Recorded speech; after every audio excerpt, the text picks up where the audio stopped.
Good morning, everyone. How are you all doing? I hope you're all doing fantastic today. I'm Mystical, and today I'm bringing you the latest in XR news. And we've got quite a few exciting things to talk about today. So without any further ado, let's jump straight into the video. First of all, we've got exciting news for future Quest devices. And this is a pretty big deal. Meta has recently acquired a company that will now help them create better lenses for future Quest devices. I'm not sure how many of you know how big of a deal better lenses actually are. I cannot tell you how much of a big difference good pancake lenses make.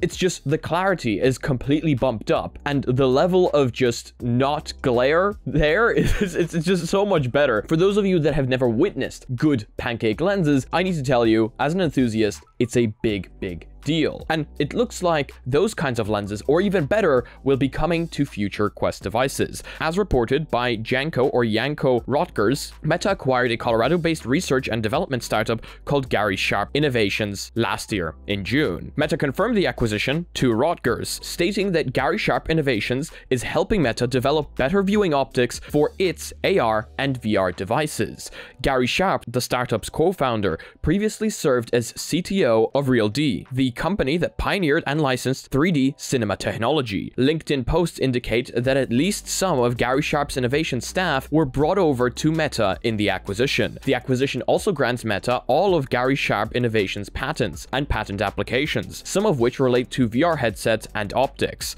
Rotgers pointed out that one such filing for a pancake lens that could minimize stray light by adding additional layers to the lens. So this is a pretty big deal. Making a better version of a already really good pancake lens would help clarity in VR drastically. And again, I cannot tell you enough how big of a deal this is. Optics are possibly one of the largest things in order to get VR to look good. Not only can they impact FOV, but they greatly impact clarity, and crappy lenses can even ruin your color. So this is going to be huge for future Quest devices, and I have no doubt that this is also going into the manufacturing of the Quest 3, which we will hopefully see later on this year. It's a pretty big deal, and I cannot wait for the Quest 3 to come out, even if it will not be as big as the Quest 2. I still think that the Quest 3 will once again propel consumer VR to a higher level. Next piece of news. Gorilla Tag, many people's favorite game for the Quest on App Lab, has made $26 million.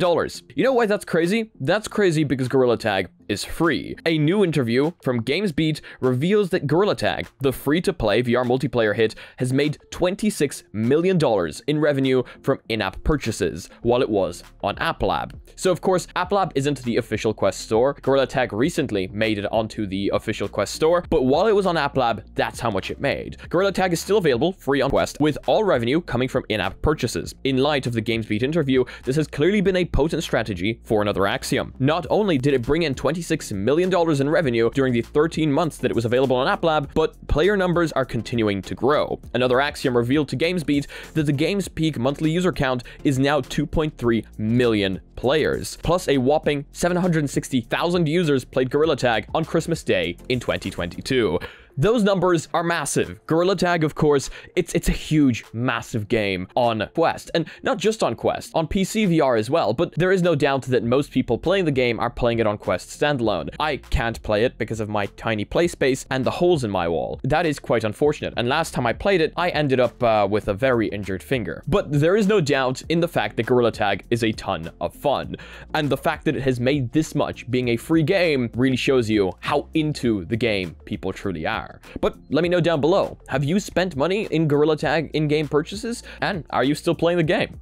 Next piece of news. Okay, next two pieces of news are about the Apple AR and VR headset, the mixed reality headset. And there's a few really interesting pieces of news here. Apple has reportedly shelved the AR glasses, but plans a cheaper headset model. This is really interesting because the headset was reportedly supposed to be $3,000, which is not cheap at all. A lot of people would not have been able to buy that. So Bloomberg's Mark Gurman reports that the standalone Apple glasses had at one point years ago been planned for 2023, but this has been pushed back to 2025 and now postponed indefinitely, as the technology simply won't be ready anytime soon. Gurman says Apple's current focus is on building headsets, not glasses, though it still has some teams exploring technologies for glasses. Shipping AR glasses apparently remains a very long-term goal, however, with the potential of one day replacing the iPhone. So yeah, I kind of agree there. Apple, when they release something, they like making it sleek. They like making it look nice. And I just don't think that we have the technology in order to make glasses slim and sleek enough in order for Apple to be able to slap their logo onto it. And while I don't agree with a lot of things Apple does, I do agree that their products do tend to look nice. While not everyone is going to agree there, you can kind of see why Apple wouldn't like to release a bulky pair of glasses, slap their logo onto it, and be like, this is where we are now. I'd say they're going to wait for the technology to mature quite a bit, wait for the glasses to be able to be made really sleek and something that you can wear outdoors 24/7, and then slap their logo onto it. And I was looking forward to seeing what Apple creates, because I thought that maybe they are working on some secret technology that we don't know about,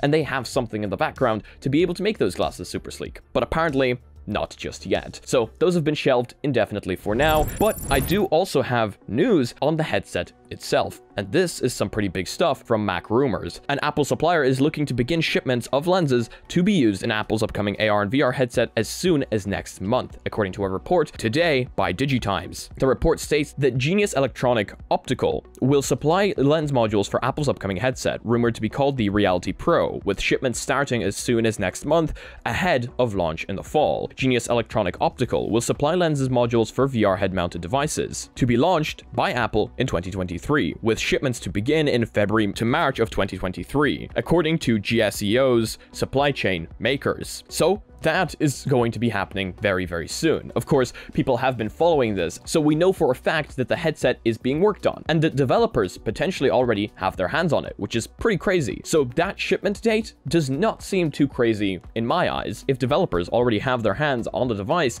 and Apple is just working to fix the kinks, then this could be a pretty realistic time frame. And while a lot of people disagree with Apple going into the AR and VR space whatsoever, a lot of people are really excited for it and think it'll revolutionize the market. All I can say is I can't deny the fact that if Apple succeeds in this market, a lot of other companies will follow. So it's going to be interesting to see how well they do, especially if they bring down their price tag. Okay, for any of you hoping for the PSVR 2 to work with PCVR, unfortunately, I don't have very good news for you. Here's why the PSVR 2 will almost certainly not work with PC anytime soon. The original PSVR did work with PC, and multiple people have decided that they are going to buy the PSVR 2 if it ends up working with PCVR. However, while Sony will almost definitely not make that happen, modders were pretty hopeful. But unfortunately now, here's why modders can't do it anytime soon. The PSVR 2 has a very different technical architecture that will make this less feasible. As recently explained by Ivory's developer mediator software on Reddit, you would be wasting your money, as there is no guarantee you could ever use it with a PC, and quite a good chance that you won't be able to. The original PSVR is electronically equivalent to a monitor, so it is relatively simple to get a video signal to it. Reading sensors, etc. took a lot of reverse engineering, and at least a year from release before anyone got that figured out. It took a couple of more years before it was usable as a PCVR headset. Tracking controllers using original hardware